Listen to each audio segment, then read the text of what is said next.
بسم اللہ الرحمن الرحیم۔ السلام علیکم دوستو، امید ہے آپ خیریت سے ہوں گے۔ اس حکومت کے جانے کے دن سامنے آ رہے ہیں، نظر آ رہے ہیں، کیونکہ جس طرح قوانین میں تبدیلیاں کی جا رہی ہیں، نیب آرڈیننس میں 3 بار ترمیم کی گئی اور 3 بار صدر عارف علوی نے اس کا ایک آرڈیننس جاری کیا، اور خبر یہ ہے کہ اب چوتھی بار اس میں ترمیم کی جا رہی ہے اور اس میں ترامیم ایسی کی جا رہی ہے، اس سے نظر یہ آتا ہے کہ شاید عمران خان صاحب کو یہ خوف ہے کہ ان کی گرفتاری ہو سکتی ہے۔ اس حکومت کے جانے کے بعد عمران خان جیل کی سلاخوں کے پیچھے، ان پر ٹرائل ہو سکتا ہے، ان پہ کیسز چل سکتے ہیں، اسی لیے بہت تیزی سے قوانین میں تبدیلی کی جا رہی ہے۔ وہ چوتھی تبدیلی کیا ہے جو اب سوچی جا رہی ہے، یعنی 2-3 دن پہلے ایک نیب آرڈیننس جاری کیا گیا اور 2-3 دن کے بعد ایک خیال آیا کہ یہ بات تو اس میں رہ گئی ہے آرڈیننس میں،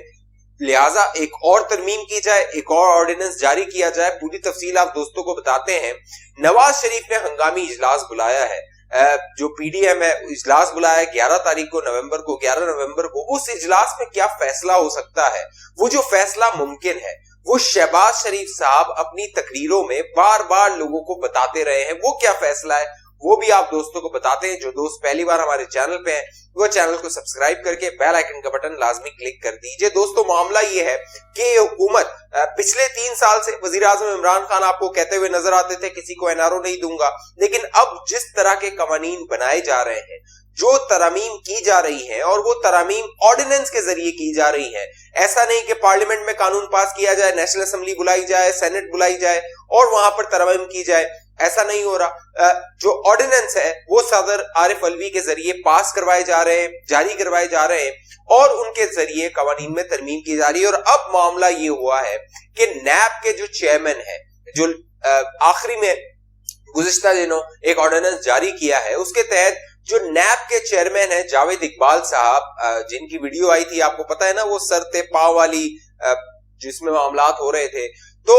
ان کا جو ہٹانے کا اختیار ہے وہ وزیر اعظم عمران خان نے اپنے پاس رکھ لیا ہے۔ پہلے ہوتا یہ تھا کہ سپریم جوڈیشل کونسل میں یہ معاملہ جاتا تھا، اور وہاں پر جو سپریم جوڈیشل کونسل ہوتی تھی، صدر پاکستان اس کو ریفرنس بھیج دیتا تھا اور وہ یہ طے کرتا تھا، حالانکہ جو جاوید اقبال صاحب ہے ان کا ایک ریفرنس موجود بھی ہے سپریم جوڈیشل کونسل میں۔ اب وزیر اعظم عمران خان کو جب یہ نظر آیا کہ ان کی حکومت میں پچھلے 3 سالوں میں آٹا اسکینڈل آیا، چینی اسکینڈل آیا، LNG کا اسکینڈل آیا، متعدد اسکینڈلز آئے، دوائیوں کے اسکینڈلز آئے کہ عام عوام کو جو جان بچانے کی ادویات تھی وہ دگنے اور تگنے جو ہے وہ نرخوں پر مل رہی تھی۔ تو یہ سارے اسکینڈل جب سامنے آئے ہیں تو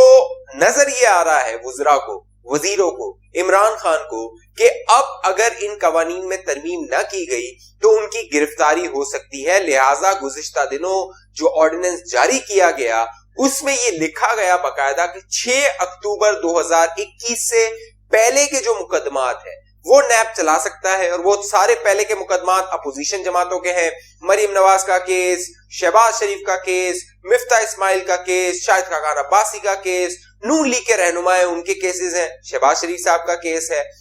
اور 6 اکتوبر کے بعد کے جو معاملات ہوں گے وہ نیب کے دائرہ اختیار سے نکالنے کی کوشش کی گئی ہے۔ لیکن اب ہوا یہ ہے کہ یہ جو حکومت جس طرح چلائی جا رہی ہے کہ عمران خان کے کان میں آ کے کوئی بھی پھونکتا ہے، عمران خان کہتے ہیں واہ واہ واہ، بہت زبردست آپ نے آئیڈیا دیا ہے، کام کیجئے اس پہ۔ اب معاملہ یہ ہوا کہ عمران خان صاحب کو کسی نے جا کے بتایا کہ بھائی آپ سے یہ کام کروایا گیا ہے کہ نیب کو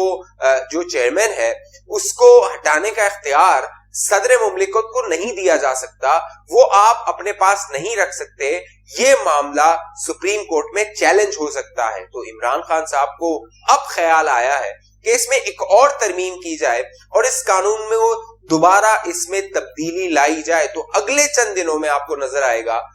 جو ذرائع بتا رہے ہیں کہ چوتھی ترمیم جو ہے وہ ہوگی نیب قوانین میں، اور ایک اور آرڈیننس جاری کیا جائے گا۔ تو یہ پچھلے 3 سال سے آرڈیننس کے ذریعے اس حکومت کو چلایا جا رہا ہے، اور اب قوانین کو تبدیل کر کے اپنی اپنی گردنیں بچانے کی کوشش کی جا رہی ہیں۔ لیکن معاملہ یہ ہے کہ جہاں پر عوام کے آٹا، دال، چینی کے بھاؤ بڑھ گئے ہیں، پیٹرول کے نرخ بڑھ گئے ہیں، وہاں عمران خان صاحب آئے اس قوم کے سامنے، اور عمران خان صاحب نے یہ اعلان کیا کہ مہنگائی صرف پاکستان میں نہیں ہے، عالمی دنیا پہ ہے،